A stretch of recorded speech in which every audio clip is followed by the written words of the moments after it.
Hello guys, welcome back to our channel physics for everyone. हमने electric field and potential के NCERT questions कर लिए हैं, वो आप मेरी प्लेलिस्ट में देख सकते हैं। एनसीईआरटी एक्सरसाइज वाली चैप्टर फर्स्ट के क्लास 12th। यहाँ पर एचसी वर्मा सॉल्यूशंस हम कर रहे हैं, उसके ऑब्जेक्टिव 1 कर रहे हैं। ये चैप्टर 29 है एचसी वर्मा बुक में, पार्ट 2 में इलेक्ट्रिक फील्ड एंड पोटेंशियल। इसके हम ऑब्जेक्टिव 1 आज यहाँ पर डिस्कस करेंगे।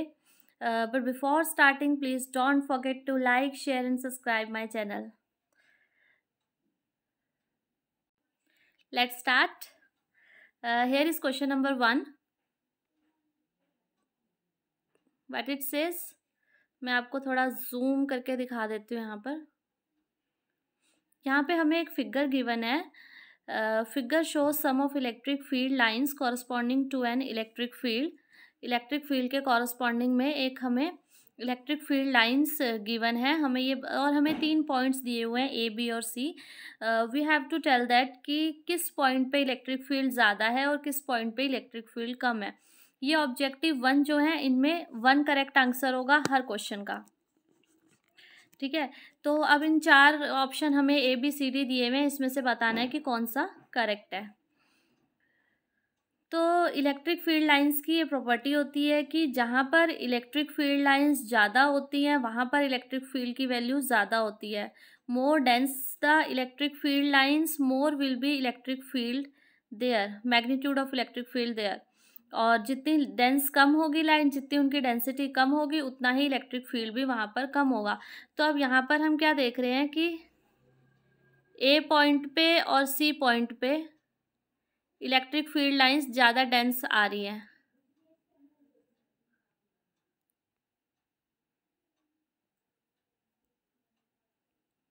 ये ए पॉइंट पे और सी पॉइंट पे इलेक्ट्रिक फील्ड लाइंस ज़्यादा पास पास हैं, ज़्यादा क्लोज हैं, और बी पॉइंट पे इलेक्ट्रिक फील्ड लाइंस बहुत दूर दूर हैं। तो बी पॉइंट पे इलेक्ट्रिक फील्ड कम होगा और ए और सी पे इलेक्ट्रिक फील्ड की वैल्यू इक्वल होगी।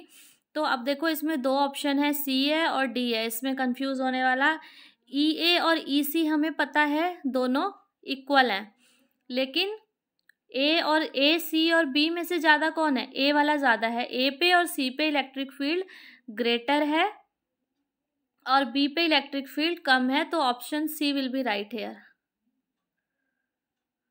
Is it clear to all of you? Now moving to our next question.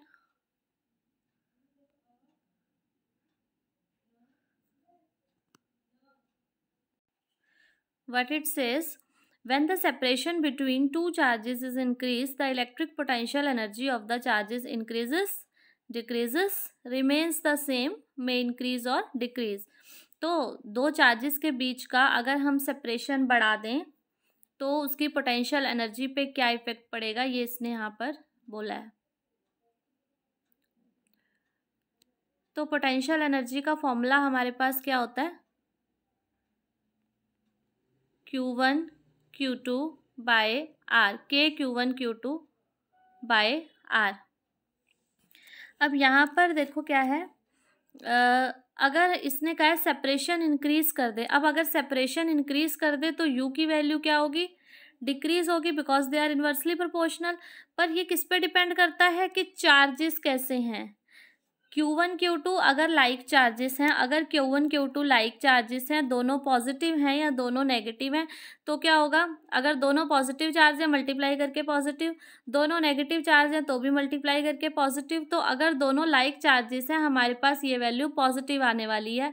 अगर हमारे पास ये वैल्यू पॉजिटिव आएगी तो R के इंक्रीज होने के साथ U की वैल्यू डिक्रीज होगी। और अगर हमारे पास Q1 और Q2 अनलाइक चार्जेस हैं, लाइक चार्जेस नहीं है, एक पॉजिटिव है एक नेगेटिव है, अगर एक पॉजिटिव है और एक नेगेटिव है तो क्या होगा? हमारे पास ये क्या आ जाएगा? नेगेटिव में आ जाएगा, इधर वाला पार्ट नेगेटिव में आ जाएगा। तो क्या होगा? R अगर इंक्रीज होगा तो नेगेटिव में वैल्यू डिक्रीज होगी, नेगेटिव में वैल्यू डिक्रीज होगी तो U क्या होगा? इंक्रीज होगा। तो जो इलेक्ट्रिक पोटेंशियल एनर्जी है वो में इंक्रीज और डिक्रीज, इंक्रीज भी कर सकती है डिक्रीज भी कर सकती है, डिपेंडिंग ऑन द कि चार्जेस कैसे हैं, चार्जेस लाइक चार्जेस हैं या अनलाइक चार्जेस हैं, उस पर डिपेंड करके ये वैल्यू होगी। Moving to our next question. If a positive charge is shifted from low potential region to high potential region, if a positive charge is shifted from low potential region to high potential region, the electric potential energy increase, decreases, remains the same, may increase और decrease. 4 option हमें दिए हुए हैं. तो उसने क्या कहा कि एक पॉजिटिव चार्ज है वो लो पोटेंशियल से हाई पोटेंशियल पे मूव कर रहा है. अब जो पॉजिटिव चार्ज है हमें पता है वो कहाँ मूव करता है, high potential to low potential.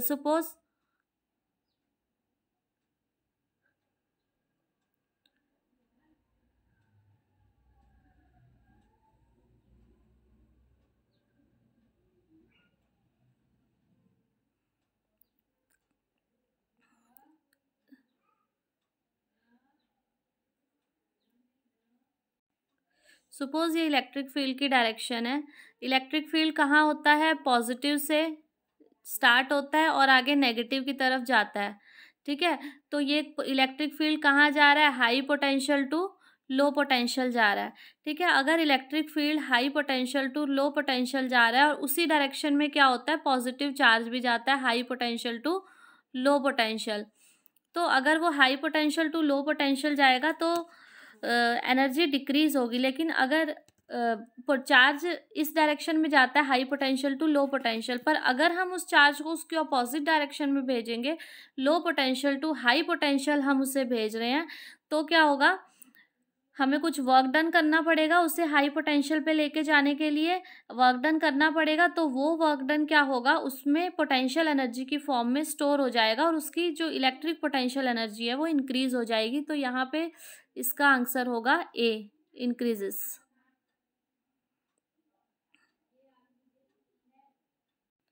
एक और वे से हम इसे समझ सकते हैं, जैसे ये पॉजिटिव चार्ज है, ये नेगेटिव की तरफ अपने आप चला जाएगा. ठीक है, लेकिन अगर ये पॉजिटिव चार्ज है और इसे अगेन पॉजिटिव की तरफ भेजेंगे तो क्या ये कूलम फोर्स से रिपेल नहीं होगा, ये कूलम फोर्स से रिपेल करेगा और उस रिपल्शन फोर्स के अगेंस्ट हमें वर्क डन करना पड़ेगा, जिसकी वजह से क्या होगा, कुछ वर्क डन होगा तो वो यहाँ पर पोटेंशियल एनर्जी की फॉर्म में स्टोर हो जाएगा. इसलिए क्या होगा, जो उसकी इलेक्ट्रिक पोटेंशियल एनर्जी होगी वो इंक्रीज कर जाएगी फाइनली. तो option A is correct hair.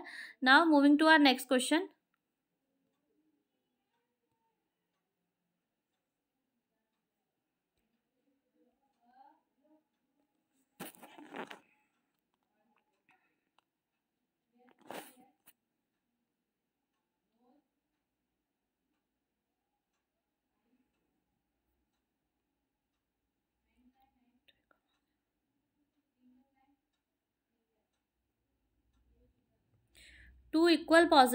This question is two equal positive charges are kept at point A and B. A point पे और B पॉइंट पे हमने रख दिए चार्जेस. सपोज A पॉइंट पे और ये B पॉइंट पे चार्जेस रख दिए हमने 2. ठीक है, the electric potential between the points A and B excluding these points is studied while moving from A to B. The potential continuously increases, continuously decreases. C option is increases then decreases. D option is decreases then increases. तो क्या होगा, देखो potential का formula क्या होता है, electric potential का Q over 4 pi epsilon not R. तो जो पोटेंशियल है वो R के इन्वर्स रिलेशन में है. जैसे जैसे R विल बी 0, V क्या हो जाएगा, इन्फिनाइट.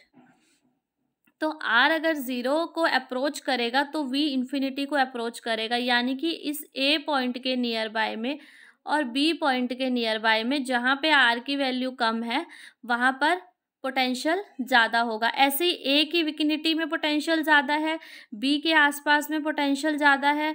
तो यहाँ से क्या होगा, जैसे हम A टू B जा रहे हैं, ठीक है, charge A to B move कर रहा है, तो क्या होगा, पहले तो वो पोटेंशियल यहाँ पे मैक्सिमम है, फिर वो डिक्रीज होना स्टार्ट हो जाएगा, कहीं सेंटर पे जाके उसकी मिनिमम वैल्यू आ जाएगी और फिर से वो इंक्रीज होना स्टार्ट हो जाएगा और B तक पहुँचते पहुँचते अगेन पोटेंशियल की वैल्यू इंक्रीज हो जाएगी. तो इसमें क्या हो रहा है, पोटेंशियल पहले डिक्रीज कर रहा है फिर इंक्रीज कर रहा है, तो option D will be correct here, decreases then increases. Moving to our next question, question number 5।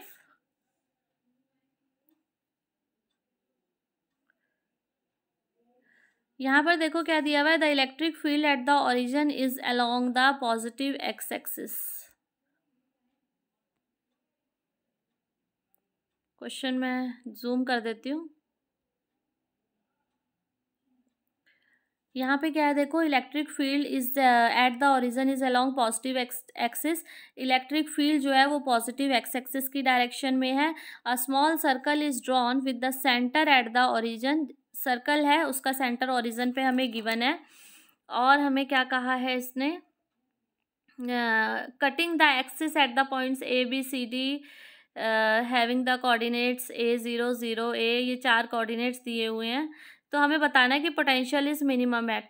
हमें एक सर्कल दिया हुआ है, 4 कोऑर्डिनेट्स दिए हुए हैं, हमें ये बताना है A B C D में से कहाँ पर पोटेंशियल मिनिमम होगा। और इलेक्ट्रिक फील्ड की डायरेक्शन हमें जो दी हुई है वो कहाँ दी हुई है, एक्स एक्सिस के अलोंग, पॉजिटिव एक्स एक्सिस के अलोंग। यानी कि ये पॉइंट है A, ये पॉइंट है A, यहाँ पे पॉइंट है C, यहाँ पे कहीं पॉइंट है B और यहाँ पे कोई पॉइंट है D। इधर की डायरेक्शन में इलेक्ट्रिक फील्ड है। अब जिस डायरेक्शन में इलेक्ट्रिक फील्ड बढ़ रहा है उस डायरेक्शन में पोटेंशियल की वैल्यू हमेशा डिक्रीज होती है। अब भी हमने लास्ट क्वेश्चन में डिस्कस किया कि electric field high potential to low potential जाता है, जबकि जो इलेक्ट्रिक फील्ड कहाँ जाता है, high potential to low potential. यानी कि इलेक्ट्रिक फील्ड की डायरेक्शन अगर पॉजिटिव एक्स एक्सिस के अलोंग है तो यहाँ पे पोटेंशियल हाई होगा और यहाँ पे पोटेंशियल लो होगा। रही बात बी और डी की, तो जितना बी का डिस्टेंस ओरिजिन से है ऊपर को, उतना ही ओरिजिन से नीचे पॉइंट पे डी है। ऊपर बी है 0 A पे और डी है 0 -A पे। तो ओरिजिन से बी पॉइंट और डी पॉइंट इक्वी डिस्टेंस पे है, तो जितना पोटेंशियल बी पॉइंट पे होगा उतना ही पोटेंशियल डी पॉइंट पे होगा। They will be equal potential होगा। यहाँ पर इक्वी डिस्टेंट पॉइंट्स हैं ये, तो यहाँ पर पोटेंशियल इक्वल होगा। रही बात ए की, तो ए पे पोटेंशियल सबसे कम होगा, मिनिमम होगा इधर की डायरेक्शन में। तो जब हम सी से ए आ रहे हैं तो सबसे कम पोटेंशियल कहाँ पे मिला हमें, ए पे। The potential is minimum at, इसका ऑप्शन क्या आ जाएगा, ऑप्शन नंबर ए, जो कि हमें क्या दिया हुआ है, ए। ये करेक्ट हो जाएगा। ठीक है, now moving to our next question, question number 6 क्या कह रहा है, ये 5th कर लिया था हमने। हाँ, 6th क्वेश्चन क्या है, if a body is charged bye rubbing its weight remains precisely constant, increases slightly, decreases slightly, और में इंक्रीज स्लाइटली और में decrease slightly. Very easy question. ऐसे तो कई क्वेश्चंस हमने एनसीईआरटी में भी सॉल्व किए थे, इसी कॉन्सेप्ट पे बेस्ड जो क्वेश्चंस थे। तो अगर हम किसी बॉडी को रब कर रहे हैं तो क्या होगा, one body will lose electron and other body will gain electron. So one body will become positively charged and the second body will become negatively charged. The body which loses electron will become positive charge and the body which will gain electron will become negative charge. अब जब electron transfer हो रहे हैं तो क्या mass transfer नहीं होगा, मास भी ट्रांसफर होगा। और मास ट्रांसफर होगा तो वेट क्या होता है, weight is equal to mg, mass into gravity, तो वेट पे भी फर्क पड़ेगा। तो क्या होगा, वेट, अब जो बॉडी पॉजिटिवली चार्ज होगी उसमें से इलेक्ट्रॉन चले गए, कुछ इलेक्ट्रॉन चले गए तो कुछ मास भी चला गया, यानी कि उसका वेट क्या होगा, डिक्रीज हो जाएगा। और अगर एक बॉडी है वो पॉजिटिवली चार्ज है, उसमें क्या है, नेगेटिवली चार्ज है, तो उस पर इलेक्ट्रॉन्स आ रहे हैं तो उनका मास भी आ रहा है तो उसका वेट बढ़ जाएगा। तो इसका आंसर क्या होगा, मे इंक्रीज स्लाइटली और मे डिक्रीज स्लाइटली। इंक्रीज भी हो सकता है, इंक्रीज कब होगा, अगर बॉडी नेगेटिवली चार्ज हो जाती है, और डिक्रीज स्लाइटली, डिक्रीज कब होगा, अगर बॉडी पॉजिटिवली चार्ज हो जाती है। I hope it is clear to you. Now moving to our next question, question number 7, what it says, an electric dipole is placed in a uniform electric field. An electric dipole is placed in a uniform electric field अब देखो यहाँ पे एक चीज ये notice करने वाली है, इलेक्ट्रिक फील्ड कैसा दिया हुआ है, यूनिफॉर्म इलेक्ट्रिक फील्ड है, नॉन यूनिफॉर्म नहीं बोला। अगर नॉन यूनिफॉर्म बोलेंगे तो आंसर चेंज हो जाएंगे। तो इलेक्ट्रिक फील्ड यूनिफॉर्म दिया हुआ है। Net electric force on the dipole बताना है, always zero, depend on the orientation of dipole, can never be zero, depends on the strength of dipole, ये तो हमने पहले भी डिस्कस किया हुआ है, इज ऑलवेज जीरो। ये डाइपोल है, ये इलेक्ट्रिक फील्ड है, इधर चार्ज लगेगा QE, अपोजिट डायरेक्शन में चार्ज लगेगा -QE, मतलब डायरेक्शन अपोजिट होगी तो ये क्या होगा, दिस माइनस दिस, तो फोर्स क्या हो जाएगा, टोटल जीरो हो जाएगा। ठीक है, तो यहाँ पे क्या होता है, फोर्स जीरो हो जाता है। तो option A will be correct है। Now moving to our next question, question number 9। Very interesting question और बहुत अच्छा भी है, अच्छे लेवल का क्वेश्चन है एक। देखो इसमें हमें क्या पूछा हुआ है, consider a situation of the figure, work done in taking a point charge from P to A is WA। P से A पे लाने के लिए जो वर्क डन हमें करना पड़ेगा वो क्या है, WA। वर्क डन का फॉर्मूला हमारे पास क्या होता है, Q into delta V। V होता है ना वर्क बाय में charge, work per unit charge, तो वर्क कहाँ से, यहाँ से क्या आ जाएगा, Q इंटू डेल्टा V। ठीक है, अब work done from P to A लाने में लगा मान लो WA, तो WA हमारे पास क्या हो जाएगा, Q delta V। P point से A पॉइंट पे लाने के लिए, यहाँ से यहाँ लाने के लिए पोटेंशियल कितना लगेगा, पोटेंशियल फाइनल माइनस इनिशियल। ठीक है, तो फाइनल कौन सा है, VA जो A पे है, माइनस इनिशियल कौन सा था, VP। ठीक है, ऐसे यहाँ WB क्या बनेगा, QVB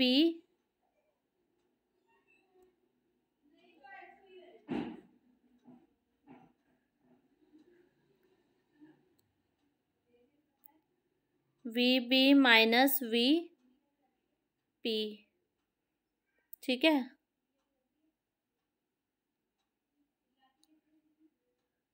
और ऐसे ही WC क्या बनेगा, QVC माइनस VP। अब देखो VP की वैल्यू तो सेम होगी, ठीक है, VP तो सेम ही होगा, Q सेम ही है, तो VA VB VC। अब ये चीज देखो,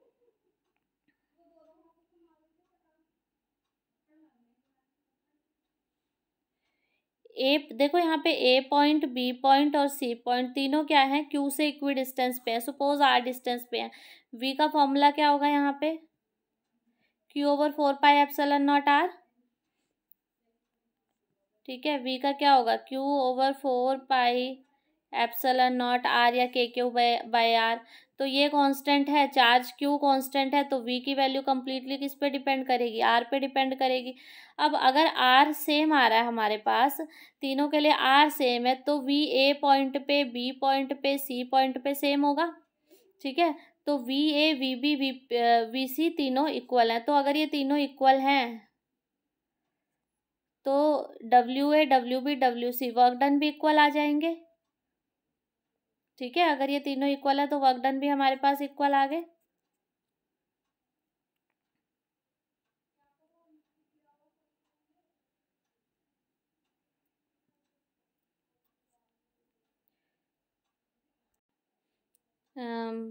क्लियर। एक चीज और समझ सकते हैं हम यहाँ पे, देखो A B और C तीनों जो है वो सेम पोटेंशियल पे लाई कर रहे हैं। अगर वो सेम पोटेंशियल पे हैं तो क्या होगा, जितना वर्क डन हमें P से A पे लेके जाने में करना पड़ रहा है, तो यहाँ से यहाँ तक A तक लाने में हमें वर्क डन करना पड़ा।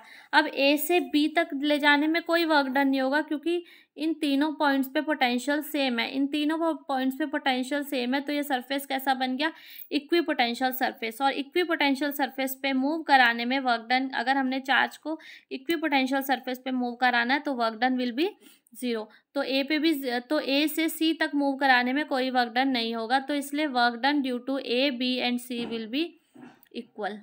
सो C option is right here. Next question, question number 9।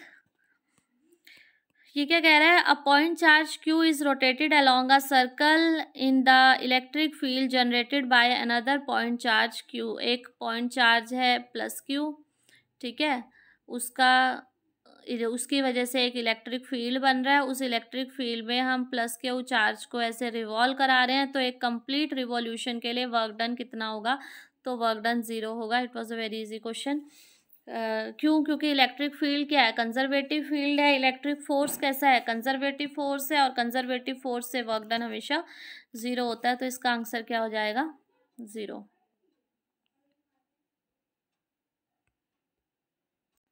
सो यहाँ हमने आज एस सी वर्मा के ऑब्जेक्टिव क्वेश्चन डिस्कस किए। Objective 1, I hope these all are clear to you. अगर कोई भी प्रॉब्लम हो तो you can ask me in comment section.